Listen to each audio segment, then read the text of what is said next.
안녕하세요. 자, 이번 시간에는 엑셀을 이용을 해서 가계부를 만들어 보도록 하겠습니다.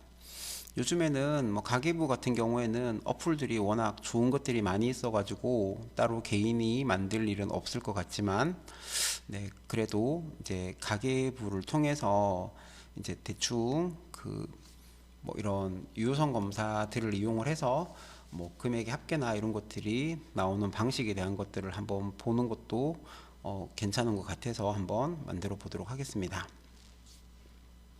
자, 요거는 이제 제가 이제 저희 학생들하고 수업 시간에 같이 한번 만들어 봤던 가계부고요. 네, 요런 형식으로 한번 만들어 보려고 그럽니다. 자, 먼저 날짜를 입력을 할 거고요. 그 다음에 수입 내역이 있고 금액이 있습니다. 그래서 수입과 지출을 따로 구분을 하려고 하고요. 그 다음에 지출에는 대분류, 그 다음에 소분류, 그 다음에 지출 방법,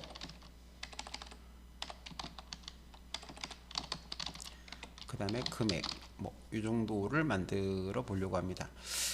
이 수입 같은 경우에도 이제 급여를 받으시는 분들은 수입 내역이 좀 단순하죠, 그죠? 물론 급여를 받지만 또 부가적으로 다른 알바나 이런 걸 하시는 분들은 수입 내역이 달라질 수 있어요. 그러면 수입도 이렇게 구분을 해서 분류를 나누시는 것도 좋은 방법이고요.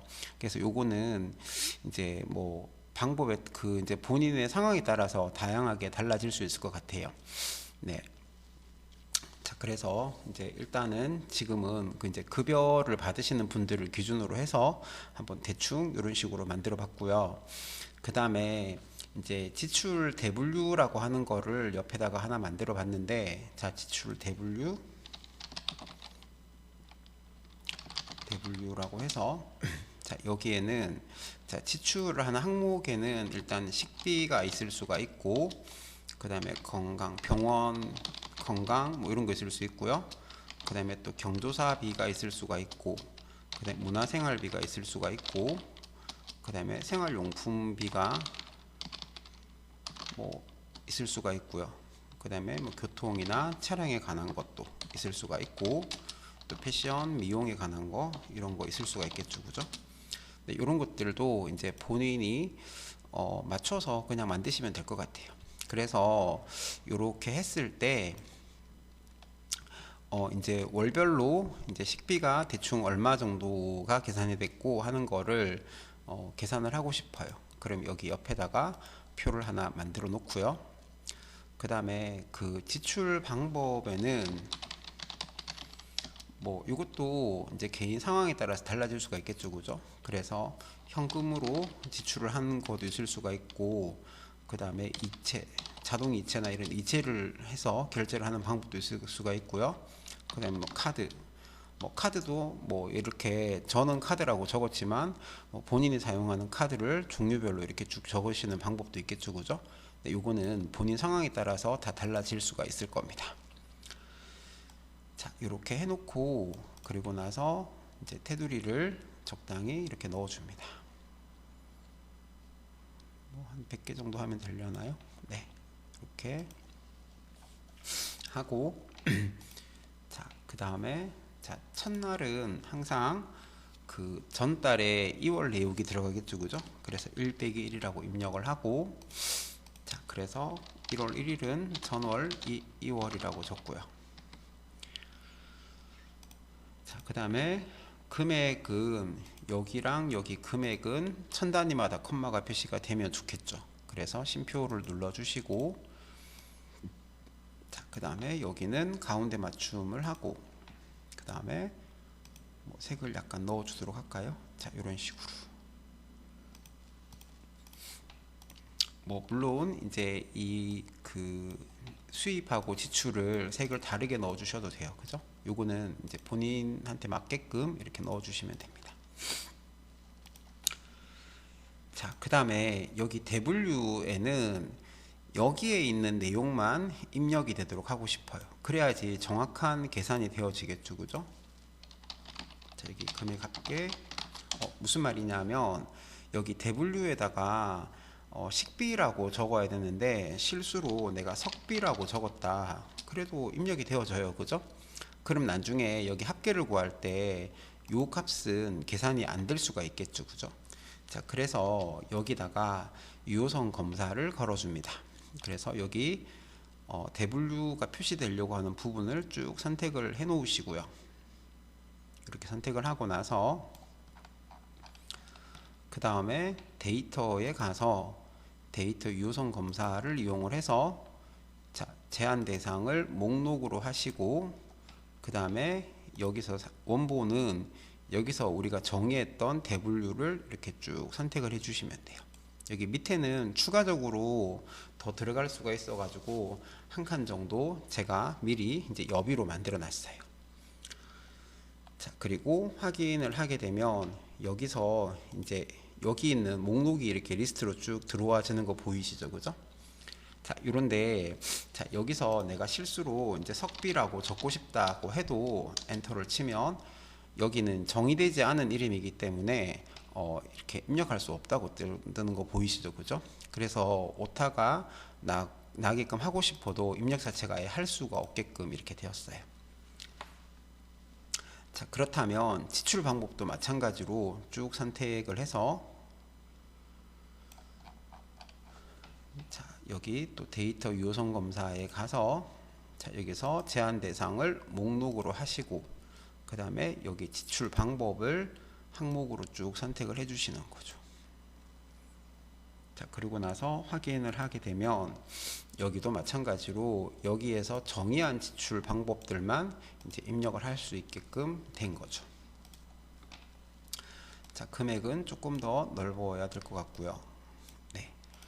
자, 그 다음에 여기는 수입계가 들어가게끔 하고 싶고 그 다음에 여기는 지출계가 네, 이렇게 들어가게끔 하고 싶습니다.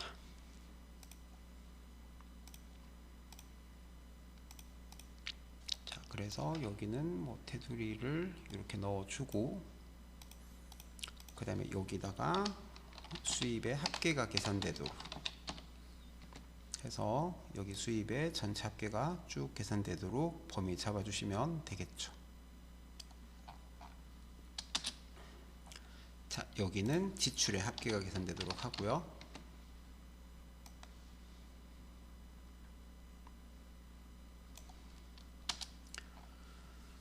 자, 그러면 여기다가 이제 수익 금액을 입력을 하면 수익계가 여기는 지출계가 나와질 거고 여기는 또 잔액이 이렇게 표시가 되도록 하고 싶어요.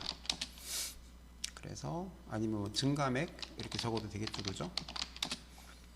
그래서 여기 는 해가지고 수입에서 빼기 지출을 하게 되면 이렇게 증감이 표시가 되어지겠죠, 그죠? 뭐 잔액이라고 하셔도 되고 요거는 본인이 이름 적기 나름입니다, 그죠? 자, 이렇게 하시면 되겠죠, 그죠?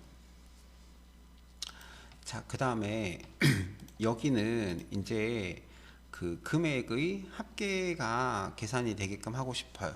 자, 이때 sumif라는 함수를 쓰면 되게 유용하죠, 그죠? sumif라고 해서 자, 그래서 뭐 중에서 여기 지출 대분류들 중에서 여기 대분류들을 쭉 선택을 하고 그 다음에 근데 요거 할 때 여기 대분류를 이름을 정의를 좀 할게요. 자꾸만 대분류 이렇게 선택하는 거 좀 귀찮아서 자, 여기를 쭉 선택을 해서 여기다가 대분류라고 하고요.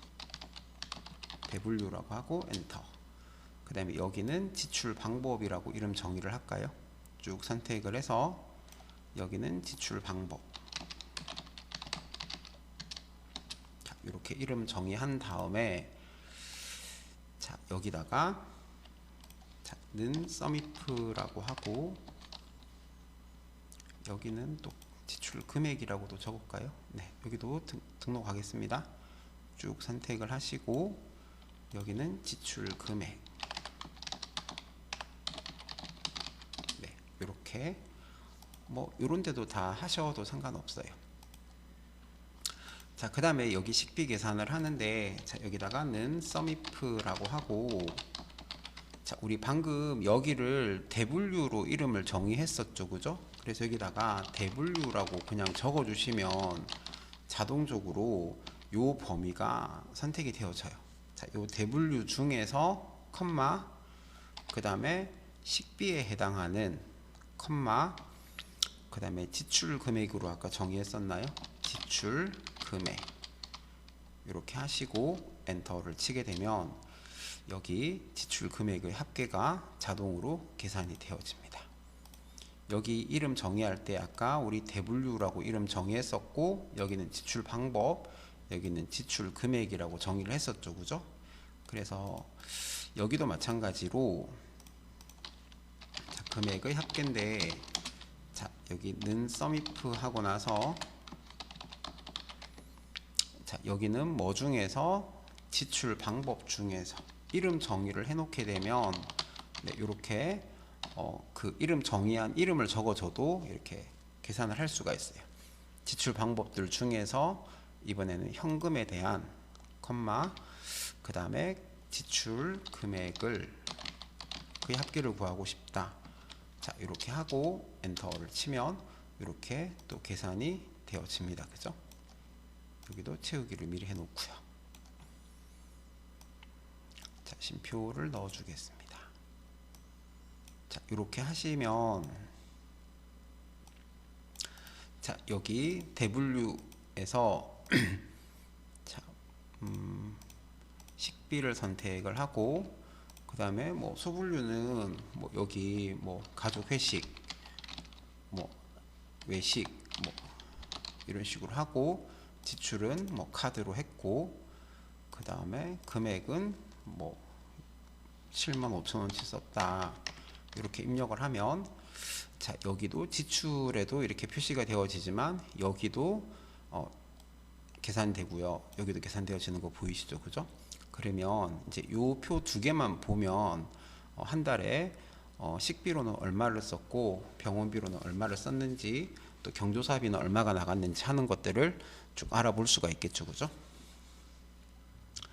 자, 그래서 뭐 여기는 뭐 가운데 맞춤을 하고, 여기도 가운데 맞춤을 하고, 이런 식으로 해줬습니다. 자, 그 다음에 여기 또 뭐 다른 거 적고 싶은 거 막 적으시면 돼요. 그죠?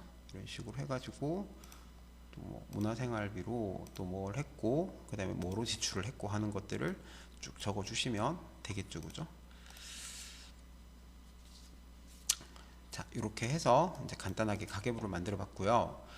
그 다음에 여기 위에는 이제 1월 가계부라는 내용이 나오게끔 하고 싶은데, 자, 이거 1월, 2월 매달 만들고 싶은데, 자, 요거 할 때, 자, 여기다가 는 하고 나서 그 날짜 중에서 월을 뽑아내는 함수가 month란 함수거든요. 그래서 mo, 자, month 하고 나서, 자, 요 날짜를 찍어주고 엔터를 치게 되면 이렇게 1이라고 나와지는 거 보이시죠? 그죠? 자, 그 다음에 요거 뒤에다가, 자, 요거는 숫자니까 요 뒤에다가 월 가계부라는 글자를 적고 싶다. 그러면 셀 서식에 가서, 자, 사용자 지정에서 0을 선택을 하고, 요 0이 숫자를 치환하는 치환 문자라고 했습니다. 요거 뒤에다가 월 가계부라고 적고요. 네, 그런 다음에 여기 병합을 하고, 네, 글자 크기를 좀 키워주시면, 자, 이렇게 만들어지겠죠. 그죠? 자, 그러고 나서 여기 시트 이름을 1월이라고 해줍니다.